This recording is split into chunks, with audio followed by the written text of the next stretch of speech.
कहानी की शुरुआत में हम मियाओ नाम के प्लेनेट को देखते हैं जहाँ सिर्फ केट्स रहती है। पर इस प्लेनेट के आसपास से बहुत सारे मीटियोर गुजरते रहते थे और कभी भी प्लेनेट पर आ गिरते थे, जिससे यह प्लेनेट धीरे धीरे खत्म होने लगा। केट्स ने घर बनाने के लिए दूसरा प्लेनेट खोजना शुरू कर दिया। उन्होंने अर्थ पर कब्जा करने के लिए बहुत सारी केट्स को वहाँ भेजा था, पर काफी वक्त बीतने के बाद भी उन केट्स का कोई जवाब नहीं आया। केट किंग को कुछ प्रोजेक्शन मैसेज मिलते हैं जिसमें दिखाया गया था कि एशियन इजिप्शियन केट्स की पूजा करते थे और एंशंट इंडिया में केट्स की मूवमेंट को देखकर योगा का निर्माण हुआ। हजारों साल बीत चुके थे और अब केट किंग ने दोबारा अर्थ पर हमला करने का फैसला किया। वो मियाओ प्लेनेट के सबसे बहादुर योद्धा पुडिंग को अपने पास बुलाकर कहते हैं कि तुम्हें अर्थ पर जाकर सदियों पुराने उस मिशन को पूरा करना होगा ताकि हम सब अर्थ पर जाकर राज कर सकें। पर कुछ भी हो जाए, तुम्हें अर्थ पर अपने सीक्रेट आर्टिफैक्ट को संभाल कर रखना होगा। अगर तुमने इसे खो दिया तो तुम्हारी शक्तियां चली जाएगी। इसके अलावा अगर तुम खतरे में रहो तो केट्स अल्टीमेट डिफेंस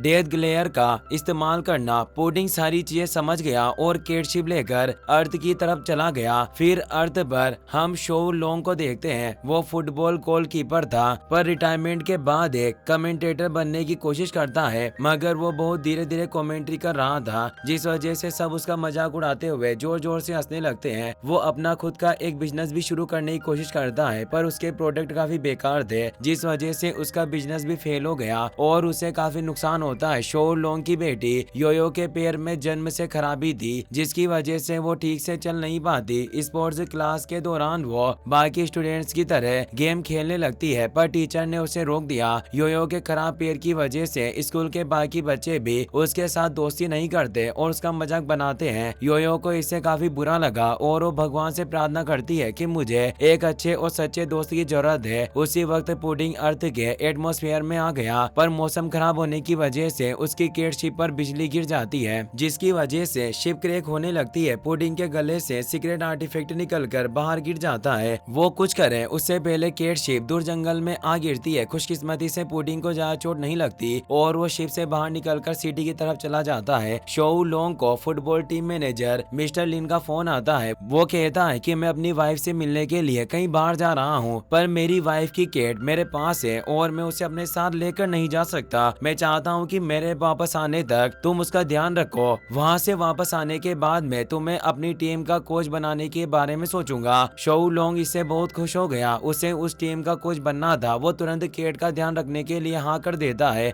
उसने घर जाकर लीजू को भी इसके बारे में बता दिया, पर वो केट का ध्यान रखने के लिए तैयार नहीं थी। मगर शोउ लोंग उसकी बातों पर ध्यान नहीं देता और बाहर जाकर मिस्टर लिन के आने का इंतजार करने लगता है। पुडिंग भी वहाँ आ चुका था। उसे शोउ लोंग के घर के ऊपर एक कलरफुल अम्ब्रेला दिखाई देता है, जिसे देखकर उसे समझ में आ गया कि उसका सीक्रेट आर्टिफैक्ट यही है, क्योंकि उसने केट शिप से ही उस कलरफुल अम्ब्रेला को देख लिया था। वो उड़कर छत पर जाने की कोशिश करता है, पर सीक्रेट आर्टिफैक्ट न होने की वजह से वो उड़ नहीं पाता और जमीन पर गिर जाता है। उसे काफी चोट लगती है, इसीलिए वो छिप जाता है। कुछ वक्त बाद मिस्टर लिन कार लेकर वहाँ आ गया। वो शोउ लोंग से केट का ध्यान रखने के बारे में बात करने लगता है। अर्थ पार्टिकल्स की वजह से पुडिंग का शरीर धीरे धीरे कमजोर होता जा रहा था। केट किंग ने उसे कहा था कि अगर सीक्रेट आर्टिफैक्ट खो जाए तो तुम्हें जल्दी से किसी जीव का रूप लेना होगा ताकि तुम जिंदा बच सको। मिस्टर लिन की कार में उसकी केट शिशिली बैठी हुई थी। पुडिंग बिना वक्त गवाए शिशिली की आंखों में आंखें डालकर उसका रूप लेने लगता है। उसे देखकर शिशिली काफी डर गई थी, इसलिए वहाँ से भाग जाती है। शोउ लोंग उसे लेने के लिए आता है, पर शिशिली की जगह वहाँ पुडिंग खड़ा था और उसकी साइज एक इंसान के बराबर थी, जिसे देखकर शोउ लोंग घबरा गया। वो मिस्टर लिन को इस बारे में बताने की कोशिश करता है, पर वो अपनी बीवी से बात कर रहा था और बिना कुछ कहे वहाँ से चला गया। शोउ लोंग पुडिंग को घर लेकर जाता है। उसे देखकर लीजू हैरानी से बेहोश हो गई। शोउ लोंग उसे थप्पड़ मारकर होश में लाता है। वो कहता है कि तुम्हें फिक्र करने की जरूरत नहीं, हमें सिर्फ कुछ वक्त के लिए इसका ध्यान रखना है, उसके बाद मिस्टर लिन इसे लेकर चले जाएंगे। यो पुडिंग को देखकर काफी खुश थी और उसके पास जाने लगती है, पर लीजू ने उसे रोक दिया। उसे लग रहा था कि कोई केट की ड्रेस पहनकर उन्हें बेवकूफ बना रहा है, इसीलिए वो पुडिंग की चमड़ी पकड़कर उसे खींचने लगी। पुडिंग को इससे काफी गुस्सा आया और उसने अपने डेथ ग्लेयर से उन पर हमला कर दिया, जिसकी वजह से उनके कपड़े जल जाते हैं और उनकी हालत खराब हो गई। पुडिंग खुश होकर जोर जोर से हंसने लगता है, मगर ये सब उसका भ्रम था। वो बार बार अपनी आंखों से डेथ ग्लेयर अटैक करने की कोशिश करता है, पर इससे कुछ नहीं होता, बल्कि योयो के भाई वुयू को लगता है कि पुडिंग उन्हें पसंद करता है। रात को पुडिंग एक डिवाइस की मदद मदद से आसमान में एक केट सिग्नल भेजकर मियाओ प्लेनेट की केट्स को केट कैफे में इकट्ठा कर लेता है। वो सारी केट्स से कहता है कि क्या तुम सब भूल गए कि हमारे पूर्वजों ने तुम्हें अर्थ पर कब्जा करने के लिए भेजा था। हमारा मियाओ प्लेनेट बर्बाद होने की कगार पर है। हमें जितना जल्दी हो सके अर्थ को अपने काबू में करना होगा। एल्डर केट कहती है कि भले ही इंसान हमारे मालिक है, पर वो हमारा गुलाम की तरह काम करते हैं। वो हमें खाना खिलाते हैं और हमारी पोटी तक साफ करते हैं। इसके अलावा अब हमें और क्या चाहिए? बेहतर होगा कि तुम केट किंग को भी अर्थ पर लेकर आओ। उन्हें बस अपने लिए एक अच्छा मालिक ढूंढकर क्यूट बनने का नाटक करना है। उसके बाद इंसान उनका ध्यान रखना शुरू कर देंगे। पुडिंग को इससे बहुत गुस्सा आया। वो कहता है कि तुम बस इंसानों के साथ रहकर अपना असली मकसद भूल चुके हो। पर कोई बात नहीं, जैसे ही मुझे मेरा सीक्रेट आर्टिफैक्ट मिल जाएगा, मैं एक एक करके सारे इंसानों को खत्म कर दूंगा। सबसे पहले मैं उसी फैमिली को नष्ट करूंगा जिनके साथ मैं रहता हूँ। ये कहकर वो घर आ जाता है और चाकू लेकर लीजू को मारने के लिए उसके कमरे में जाता है, मगर लीजू को रात में चलने की बीमारी थी। वो अचानक सामने आकर पुडिंग को फर्स्ट फ्लोर से नीचे गिरा देती है, जिसकी वजह से चाकू उसके ही पंजों में घुस गया। वो वुयू के कमरे में जाकर उस पर हमला करने की कोशिश करता है, लेकिन वुयू टॉय गन लेकर सोता था क्योंकि उसकी मॉम उसे रोज जल्दी उठा देती थी। पुडिंग ने गलती से स्विच बोर्ड पर पैर रख दिया, जिसकी वजह से उसे शौक लगता है और चाकू दोबारा उसके पंजे में घुस गया। वो थका हारा योयो पर हमला करने वाला था, पर उसका मासूम चेहरा देखकर वो हमला नहीं करता और चुपचाप सो जाता है। अगले दिन शो लोंग अपनी फैमिली को लेकर बाहर चला गया। मौके का फायदा उठाकर पुडिंग अपना सीक्रेट आर्टिफैक्ट ढूंढने लगता है, पर उसे वेपन के बारे में कुछ नहीं पता चलता और शो लोंग वापस आ जाता है। पुडिंग ने घर की सारी चीजें तहस नहस कर दी थी, जिस पर से लीजू को उस पर बहुत गुस्सा आता है और वो पुडिंग पर हमला करने लगी। शो लोंग के रोकने पर भी वो नहीं मान रही थी, तो वो उसे किस करके शांत करता है। सब साथ मिलकर सामानों को समेटने लगते हैं। चीजों के बीच लीजू को अपना खोया हुआ ब्रेसलेट मिल गया, जिसे देखकर वो खुशी से रोने लगती है क्योंकि वो ब्रेसलेट उसकी मॉम की आखिरी निशानी थी। शो लोंग और दोनों बच्चों को भी अपनी खोई हुई चीजें वापस मिल जाती है, जिससे खुश होकर वो पुडिंग को थैंक्स कहते हैं, मगर पुडिंग जरा भी खुश नहीं था। वो उनके खाने में जहर मिला देता है। लीजू कभी भी घर पर खाना नहीं बनाती और आज भी उसने सिर्फ पुडिंग के लिए खाना बनाया, जबकि वो अपने लिए पिज्जा ऑर्डर करके खाते हैं। लीजू पुडिंग को जहर वाला खाना खिलाने लगती है, पर पुडिंग डरकर वहाँ से भाग गया।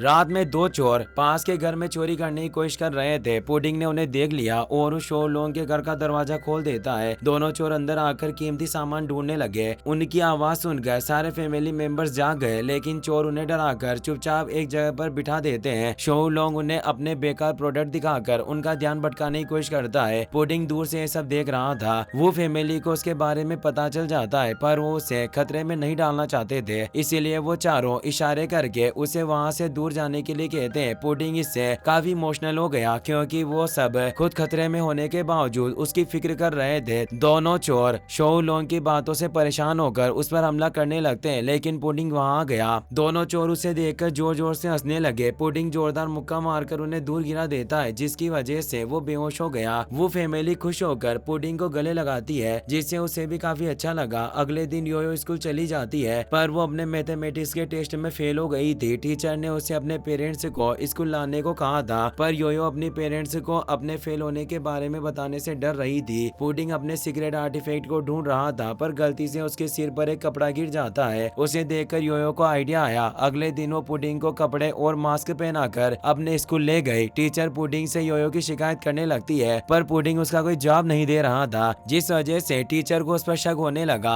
और उसका मास्क उतारने की कोशिश करती है। तभी पुडिंग ने जोर से छींक मार दी, जिसकी वजह से उसका मास्क टीचर के मुंह पर जा गिरा। योयो टीचर का चश्मा उतार कर साफ करने लगी ताकि उसे पुडिंग के असलियत के बारे में पता न चले। टीचर चश्मे के बिना ठीक से नहीं देख पा रही थी। इतनी देर में योयो ने पुडिंग को दोबारा से मास्क पहना दिया। अचानक पुडिंग को बाहर एक चिड़िया दिखाई देती है और उसे पकड़ने के लिए बाहर भाग गया। योयो रोते हुए टीचर से कहती है कि मैंने पहले आपको इस बारे में नहीं बताया, पर मेरी मॉम को एक अजीब बीमारी है, जिसकी वजह से वो एक केट में बदलती जा रही है। इसी कारण वो चिड़िया को पकड़ने के लिए बाहर भाग गई। टीचर को उसके झूठ पर भरोसा हो गया। वो कहती है कि अब मुझे समझ आ गया कि तुम पढ़ाई में इतनी कमजोर कैसे हो, पर तुम्हें फिक्र करने की जरूरत नहीं। अब से मैं तुम्हें कुछ नहीं कहूंगी, तुम बस अपनी मॉम का ख्याल रखना। योयो इससे बहुत खुश होती है और पुडिंग को लेकर वहाँ से चली गई। पुडिंग वो फैमिली के साथ काफी खुश था और हर रोज उनके साथ मजे करने लगा। वो यू भी उसकी वीडियोस बनाकर इंटरनेट पर डालने लगा। शो लोंग योयो को लेने के लिए उसके स्कूल चला गया। वहाँ उसे योयो की टीचर ली मिलती है जो उसकी बहुत बड़ी फैन थी। उससे मिलकर उसकी आंखों में आंसू आ जाते हैं, जिससे योयो और शोउ लोंग खुद काफी हैरान थे। मिस ली शोउ लोंग को सपोर्ट डे के दिन स्कूल में बुलाती है और वो इसके लिए मान गया। शोउ लोंग घर आ गया।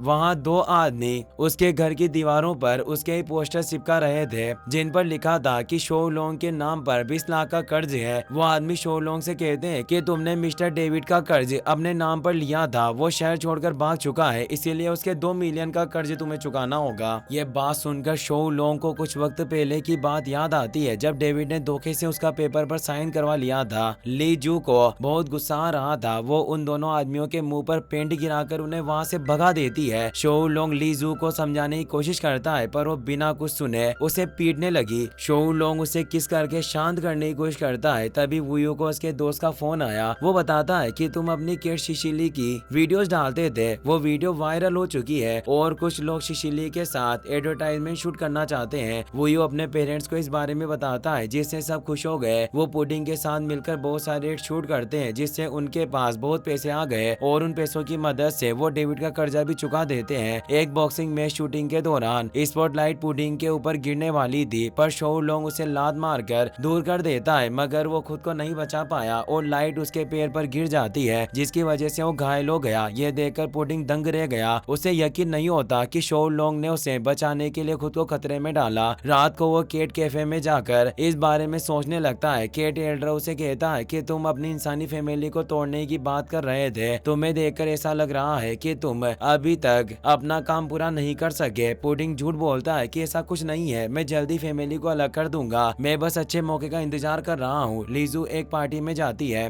वहाँ उसकी मुलाकात अपने स्कूल फ्रेंड लियू से हुई। वो कहती है कि पहले तुम बहुत ही ज्यादा मोटे थे तो आखिर अब इतने फिट और हैंडसम कैसे बन गए। लियू कहता है कि मैं स्कूल टाइम में तुम्हें बहुत पसंद करता था और मैंने तुम्हें प्रपोज भी किया, पर उस वक्त मेरे मोटे होने की वजह से तुम हर बार मुझे मना कर देती। अब मैं अमीर हो चुका हूँ तो शायद अब तुम्हें मेरे साथ रहने में कोई परेशानी नहीं होगी। लीजू कहती है कि मुझे माफ कर देना, पर मेरी शादी हो चुकी है और मेरे 2 बच्चे भी है। लियू उसे अपना जैकेट पहनाकर कहता है कि मैंने तुम्हारे पास आने में देर कर दी, पर कोई बात नहीं, हम दोस्त बनकर तो रह सकते हैं। लीजू घर आकर शोउ लोंग को लियू के बारे में बताती है, पर शोउ लोंग लियू के बारे में सुनकर जरा भी खुश नहीं था और बार में आकर शराब पीने लगता है। हाई प्रीस्ट वहाँ आकर उसके भाग्य के बारे में बताते हैं और कहता है कि तुम बहुत खुशकिस्मत हो जो आज हम दोनों यहाँ मिल गए। उसका दोस्त वांग भी वहाँ आ गया। वो मैप दिखाते हुए पूछता है कि क्या ये किंग चोंग जेन के किंग और मिंग ट्रेजर के मैप हैं। शोउ लोंग वहां से जाने लगता है पर हाई प्रीस्ट ने उसे रोक लिया। वो मैप देखकर बताता है कि ये सच में किंग चोंग जेन का ट्रेजर मैप है। उस ट्रेजर पर पहुंचने के लिए 3 मैप्स की जरूरत है। 2 मैप यहाँ मौजूद है और मैंने तीसरे मैप के मालिक को भी यहाँ बुला लिया है। तभी उनका तीसरा साथी एलेक्स वहाँ गया। वो हाई प्रीस्ट को तीसरा मैप दिखाता है जिसे देखकर वो एकदम खुश हो गया। वांग कहता है कि मेरे दादाजी ने मुझे बताया था कि अगर तीनों मैप एक साथ मिल जाए तो हम किंग चोंग जेन के 30,000 सोने के सिक्के खोज सकते हैं।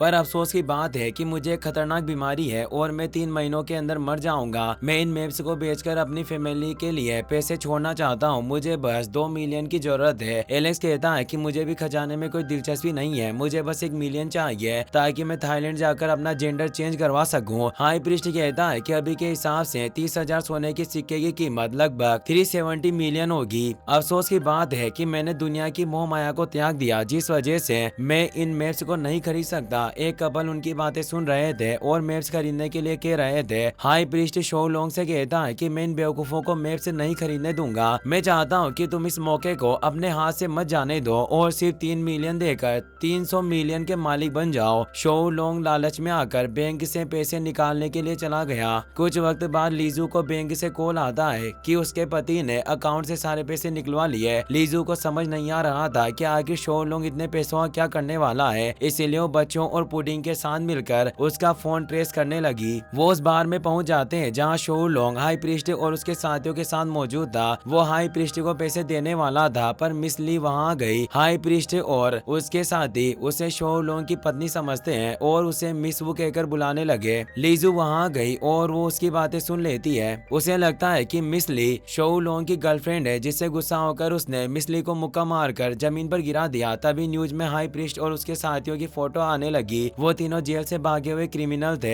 बार में मौजूद सब लोग उनकी तरफ देखने लगे। तीनों पैसे लेकर वहाँ से भागने लगे। बाहर उन्हें पुडिंग दिखाई देता है तो वो उसके साथ फोटो खींचने लगे। पुडिंग और योयो को पता नहीं था कि वो क्रिमिनल है, जिस वजह से वो उन्हें कुछ नहीं कहते। तीनों कार में बैठकर वहाँ से भाग जाते हैं। लीजू भी अपनी कार की मदद से उनका पीछा करना चाहती थी पर उसकी कार स्टार्ट नहीं होती।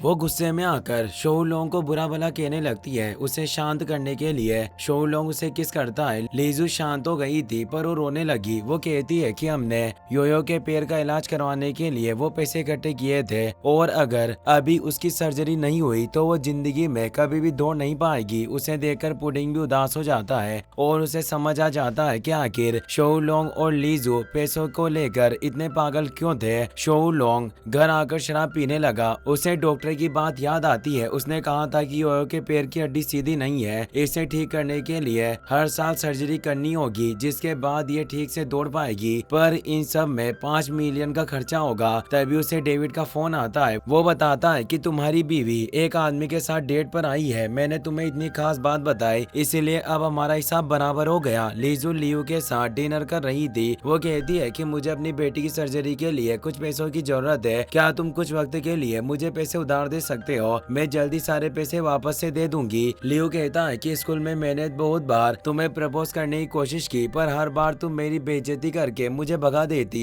तुम्हारी उस बेइज्जती की वजह से मैंने मेहनत की और आज मैं इस मुकाम पर खड़ा हूँ। मैं तुम्हें पैसे देने के लिए तैयार हूँ पर उससे पहले तुम्हें ये कहना होगा कि तुम मुझसे प्यार करती हो। लीजू कहती है कि आखिर तुम कैसी बेवकूफी भरी बातें कर रहे हो। मैं तुम्हें अपना दोस्त समझ रही थी पर लगता है कि तुम्हें कोई गलतफहमी हो गई। मैं पैसे के लिए ये सब नहीं करने वाली। लियू उसके साथ जबरदस्ती करने लगता है लेकिन तभी शोलोंग वहां गया। वो लियू पर हमला करके उसे दूर गिरा देता है। वो लीजू से कहता है कि ये सिर्फ अमीर है इसके लिए इसके साथ डेट पर आ गई। मुझे तुमसे ये उम्मीद नहीं थी। लीजू को इससे काफी गुस्सा आता है और वहाँ से चली गई। शोलोंग पुडिंग से लियू को पिटवाने लगा। वहीं स्पोर्ट डे को योयो के स्कूल में फैमिली रेस होने वाली थी जिसके लिए सारे स्टूडेंट्स को अपनी फैमिली के साथ रेस में हिस्सा लेना होगा। योयो भी इस रेस में हिस्सा लेना चाहती थी। वो लीजू के पास जाकर उसे बताती है कि स्पोर्ट डे को सारे स्टूडेंट्स अपनी फैमिली के साथ रेस में हिस्सा लेंगे। मैंने पापा को पहले इसके बारे में बता दिया और वो रेस के दिन स्कूल में आ जाएंगे। लीजू शोलोंग से नाराज थी। वो कहती है कि अगर तुम्हारे डैड रेस में हिस्सा लेंगे तो मैं रेस में नहीं आऊंगी। योयो को इससे काफी बुरा लगता है। शोलोंग बार में बैठकर शराब पी रहा था। पुडिंग उसे पकड़कर फुटबॉल ग्राउंड में लेकर आता है। गोल पोस्ट के ऊपर उनकी फैमिली की फोटो लगी हुई थी जिसे देखकर शोलोंग इमोशनल हो गया। वो सोचता है कि भले ही मैं नाकारा और निकम्मा हूँ पर मुझे अपनी फैमिली की रक्षा करनी होगी। कुछ भी हो जाए मुझे अपनी फैमिली का गोलकीपर बनकर उनका ध्यान रखना होगा। पुडिंग उसे योयो की एक ड्राइंग देता है जिसमें वो शोलोंग को फैमिली रेस में आने के लिए कह रही थी। वो फैमिली पूरी तरह से टूट चुकी थी और पुडिंग अपने प्लान में कामयाब हो गया पर उसे इस बात की जरा भी खुशी नहीं थी बल्कि वो चाहता था कि वो फैमिली पहले की तरह हंसी खुशी से रहे। तभी उसे अजीब सी रोशनी दिखाई देने लगी। जब वो ऊपर देखता है तो पेड़ पर उसका सीक्रेट आर्टिफैक्ट अटका हुआ था। शुरुआत में उसे बहुत खुशी होती है पर फिर उसे समझ आता है कि सीक्रेट आर्टिफैक्ट मिलने के बाद अब उसे न चाहते हुए भी वो फैमिली को खत्म करना होगा। स्पोर्ट डे के दिन सब स्टूडेंट्स की फैमिली उन्हें चीयर करने के लिए आई थी पर वुयू के अलावा योयो को चीयर करने के लिए कोई नहीं आया जिस वजह से वो निराश हो गई। वुयू उसे रेस में हिस्सा लेने से मना करता है पर वो उसकी बात नहीं मानती। कुछ वक्त बाद शोलोंग और लीजू भी स्कूल ग्राउंड में आ गए पर लीजू शोलोंग से बात नहीं करती। शुरुआत में योयो जंप रेस में हिस्सा लेती है पर अपने पैर की वजह से वो जंप नहीं कर पाई और नीचे गिर जाती है। शोलोंग और लीजू उसके पास जाकर उसे संभालते हैं। उन्हें देखकर योयो रोने लगी। वो कहती है कि मैं चाहती हूँ कि आप दोनों पैसों के लिए एक दूसरे से लड़ाई ना करें। मैं नहीं चाहती कि हमारी फैमिली बिखर जाए। मैं हमेशा आपके साथ खुश रहना चाहती हूँ। उसकी बातें सुनकर लीजू और शोलोंग को अपनी गलती का एहसास हो जाता है। वो गले लगकर एक दूसरे से वादा करते हैं कि आज के बाद लड़ाई नहीं करेंगे। पुडिंग दूर से सब देख रहा था